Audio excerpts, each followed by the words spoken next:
Riche, Luc 16, 19 à 26. Il y avait un homme riche qui était vêtu de pourpre et de fin lin et qui chaque jour menait joyeuse et brillante vie. Un pauvre nommé Lazare était couché à sa porte, couvert d'ulcères et désireux de se rassasier des miettes qui tombaient de la table du riche, et même les chiens venaient encore lécher ses ulcères. Le pauvre mourut, et il fut porté par les anges dans le sein d'Abraham. Le riche mourut aussi, et il fut enseveli. Dans le séjour de mort, il leva les yeux, et tandis qu'il était en proie au tourment, il vit de loin Abraham et Lazare dans son sein. Il s'écria, « Père Abraham, aie pitié de moi, et envoie Lazare pour qu'il trempe le bout de son doigt dans l'eau et me rafraîchisse la langue, car je souffre cruellement dans cette flamme. » Abraham répondit, « Mon enfant, souviens-toi que tu as reçu tes biens pendant ta vie, et que Lazare a eu les maux pendant la sienne. Maintenant, il est ici consolé, et toi, tu souffres. D'ailleurs, il y a entre nous et vous un grand abîme, afin que ceux qui voudraient passer d'ici vers vous ou de là vers nous ne puissent le faire. » Luc 12, versets 15 à 21. Ce sont les passages de base de cette convention. Puis il leur dit, « Gardez-vous avec soin de toute avarice, car la vie d'un homme ne dépend pas de ses biens, fût-il dans l'abondance. » Et il leur dit cette parabole. « Les terres d'un homme riche avaient beaucoup rapporté, et il raisonnait en lui-même, disant, « Que ferai-je, car je n'ai pas de place pour serrer ma récolte. Voici, dit-il, ce que je ferai. J'abattrai mes greniers, j'en bâtirai de plus grands, j'y amasserai toute ma récolte et tous mes biens. Et je dirai à mon âme, tu as beaucoup de biens en réserve pour plusieurs années. Repose-toi, mange, bois et réjouis-toi. » Mais Dieu lui dit, « Insensé, cette nuit même ton âme te sera redemandée. Et ce que tu as préparé, pour qui cela sera-t-il? Il en est ainsi de celui qui amasse des trésors pour lui-même et qui n'est pas riche pour Dieu. » Luc 23, 42 à 43. Et il dit à Jésus, « Souviens-toi de moi quand tu viendras dans ton règne. » Jésus lui répondit, « Je te le dis en vérité, aujourd'hui tu seras avec moi dans le paradis. » Pour terminer, Matthieu 10, 28. « Ne craignez pas ceux qui tuent le corps et qui ne peuvent tuer l'âme. Craignez plutôt celui qui peut faire périr l'âme et le corps dans la géhenne. » Prenez place, s'il vous plaît.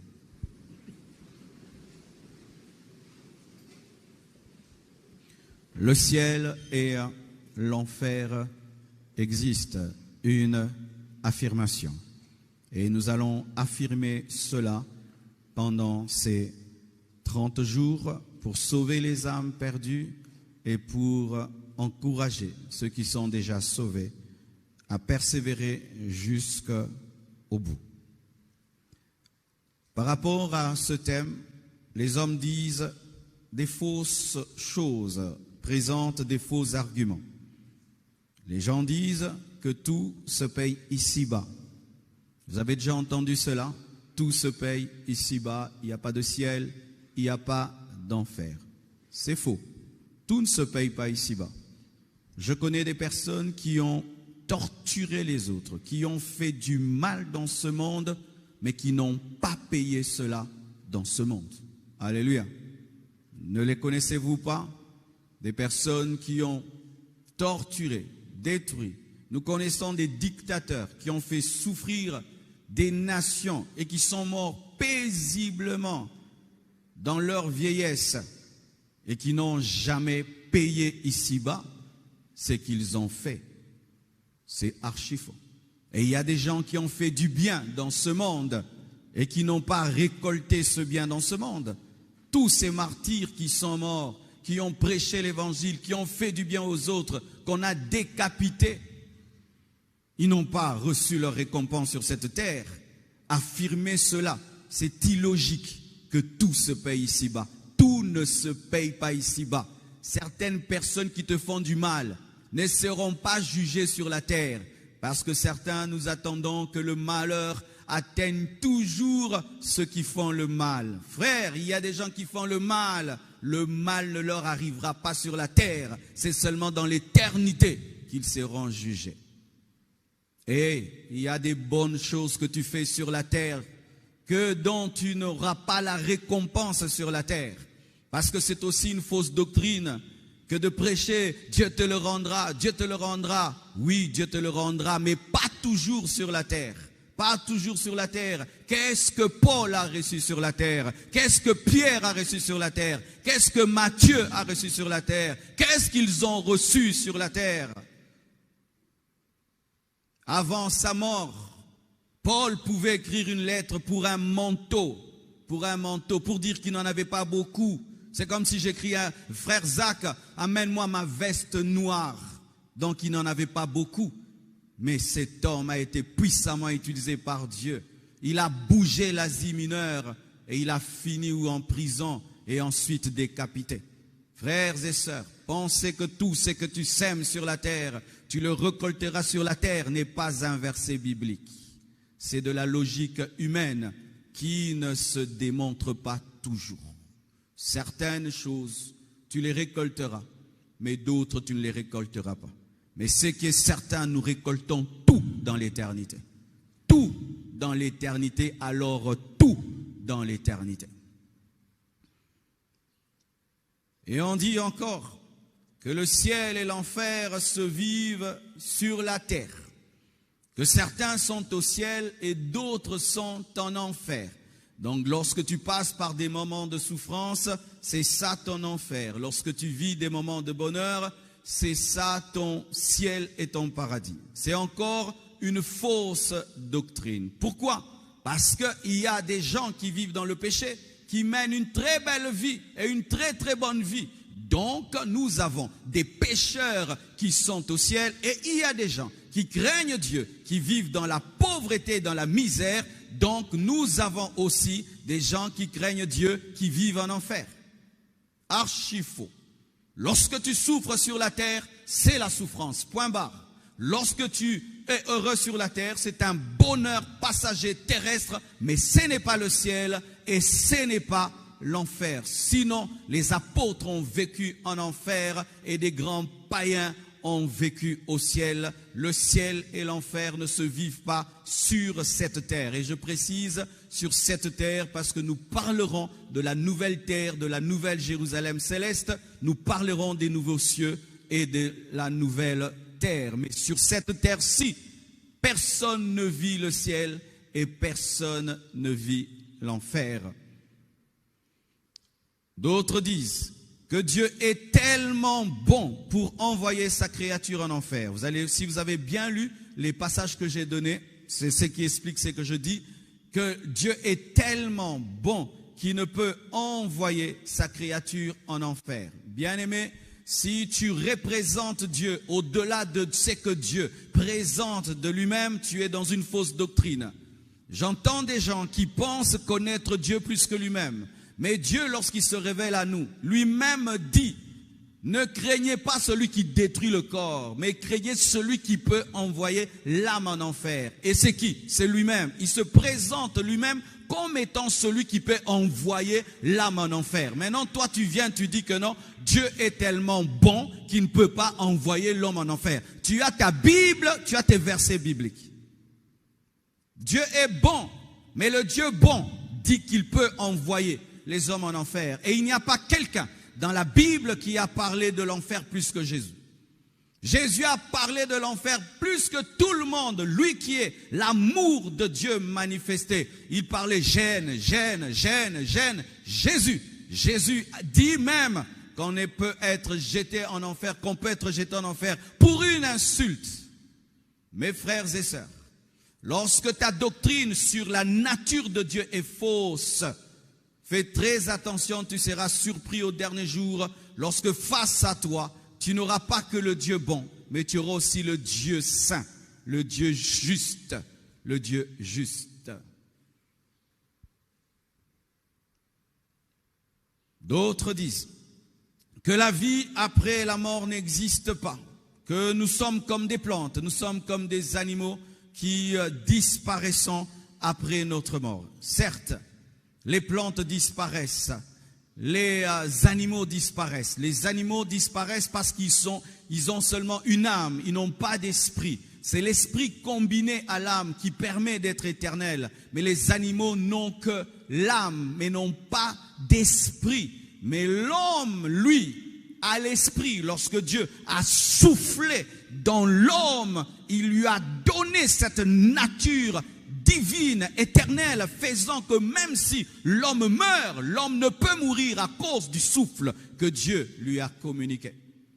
Mes frères et sœurs, dire que l'homme, après la mort, cesse de vivre est une insulte à Dieu. Parce que la dimension réelle de l'homme n'est pas le corps. La vraie dimension de l'homme, c'est le souffle de Dieu. Et ce qui sort de Dieu est éternel. Frère, lorsqu'un homme meurt, il ne meurt pas. Le cerveau cesse de fonctionner. Le cœur cesse de fonctionner. Mais l'homme ne meurt jamais.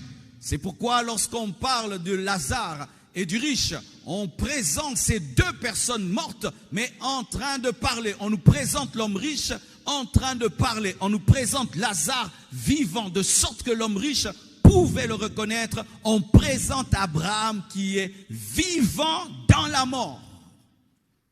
La vie après la mort. C'est ça la doctrine de la Bible. Frères, sœurs, la vie que tu as sur cette terre sera peut-être une vie de 80 ans, de 70 ans, le plus robuste 100 ans, 120 ans. Mais après ça, il y a une autre vie qui est plus longue que ta courte vie terrestre. Et il y a des hommes qui veulent ramener la vie de l'homme seulement à cette courte partie que nous avons sur la terre. Un jour, j'ai beaucoup aimé ce que Papa Karambiri a dit. Il a dit, aucun homme sur la terre n'a vécu un jour. J'étais étonné, il a dit ça. Aucun homme n'a vécu un jour. Je dis, mais non, mais Abraham, mais Noé a atteint même 950 ans, et Adam a atteint 900 et quelques. Mais comment il peut dire ça? Il a dit, pour Dieu, 1000 ans, c'est comme un jour. Un jour comme 1000 ans. Aucun homme n'a atteint 1000 ans. Donc, aucun homme n'a vécu un jour. Et cette courte vie de moins d'un jour dans la dimension de l'éternité, il y a des gens qui veulent nous dire que ce n'est que ça que Dieu nous a réservé. Déjà qu'Adam n'a pas vécu un jour et Dieu a dit que l'homme ne vivra pas plus de 120 ans, et on veut nous dire que Dieu nous a réservé ces secondes, ces minutes dans l'éternité. C'est tout. Non, mon frère, il y a plus que cela. La vraie vie. La vraie vie commence après la vie. La vraie vie commence après la vie. Cette vie nous prépare à la vraie vie.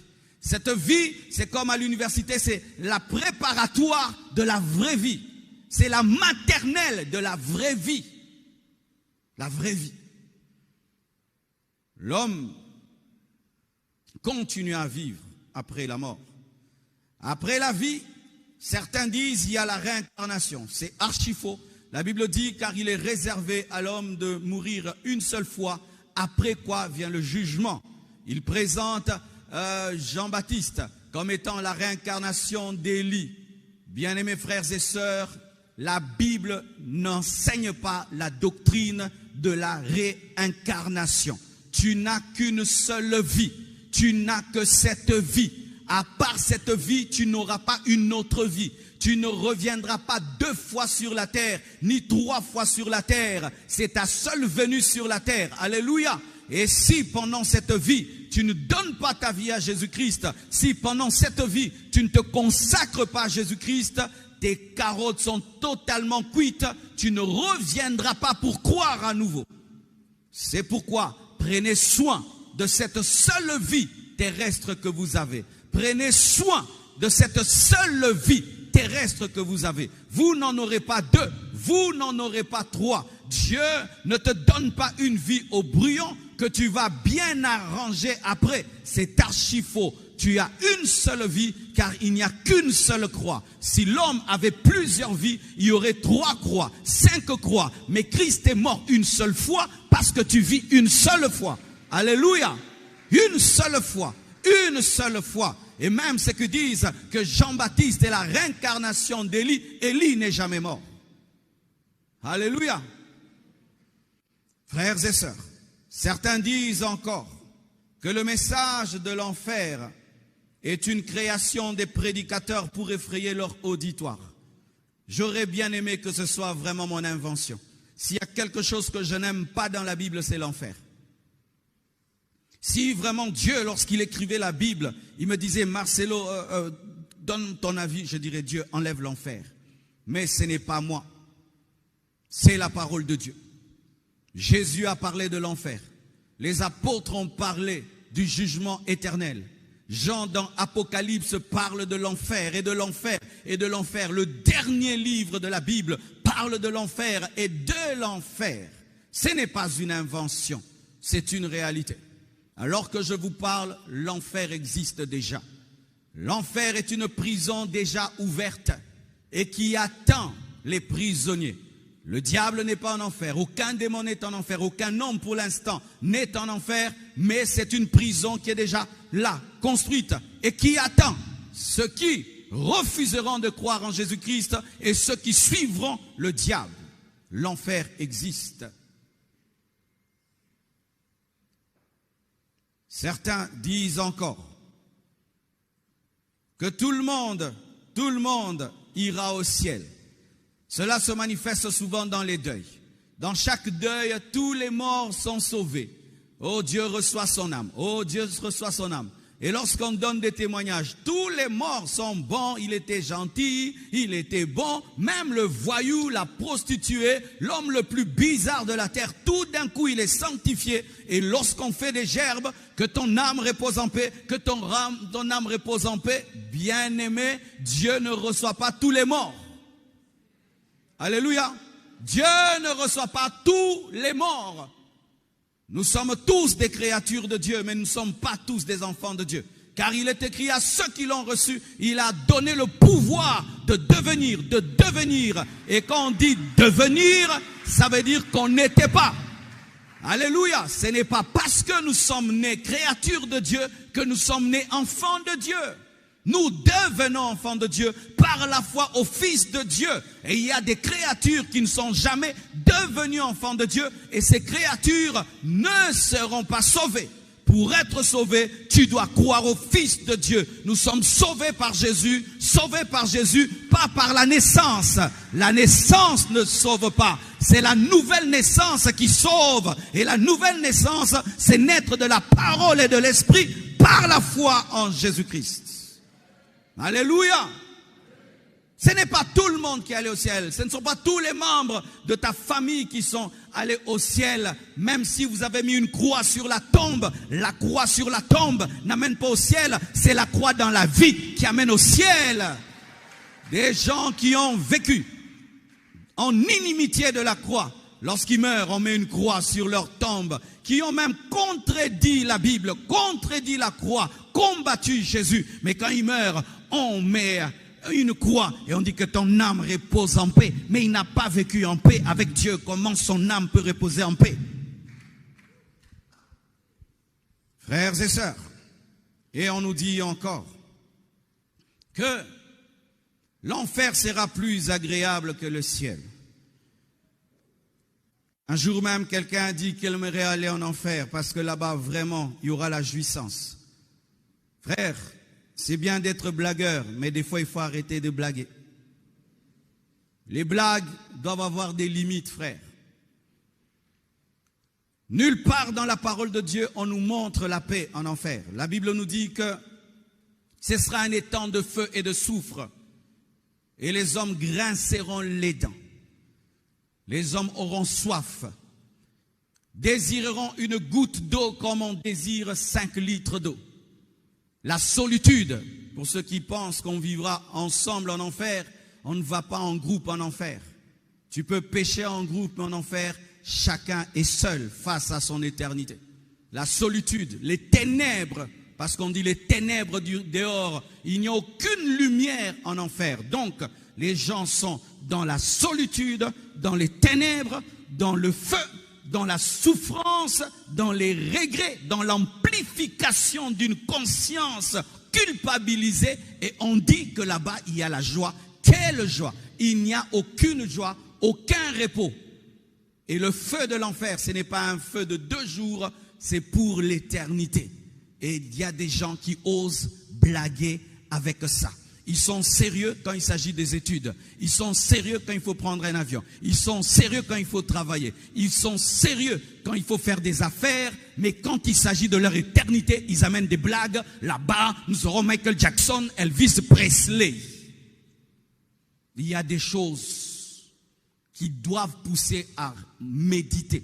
Quand tu entends un tel enseignement, tu dois méditer et dire, moi, est-ce que j'irai au ciel ou en enfer? Mais pas dire, ah, tu as entendu. Il faut méditer, il faut méditer, il faut méditer. On dit aussi que tous les hommes, que le ciel sera un lieu d'éternel flottement rempli d'ennui. Et c'est la faute des religieux qui ont souvent présenté le ciel comme un lieu où on flotte seulement. On flotte, et on dit Alléluia, Alléluia, Alléluia, Alléluia, Alléluia, au siècle des siècles. Bien-aimés frères et sœurs, si quand tu organises une fête, tu veilles à ce que cette fête soit extraordinaire, tu penses que Dieu peut organiser une fête ennuyeuse? Tu as déjà été dans des fêtes où tu te dis, mais non, mais ça c'est extraordinaire. Un humain t'étonne par l'organisation de sa fête. Et alors Dieu, regardez comment les gens sont étonnés par l'organisation de la francophonie. Tout le monde dit waouh, waouh, waouh, waouh. Mais maintenant tu penses que tu iras au ciel, tu ne vas pas dire waouh. Frère, ce sera une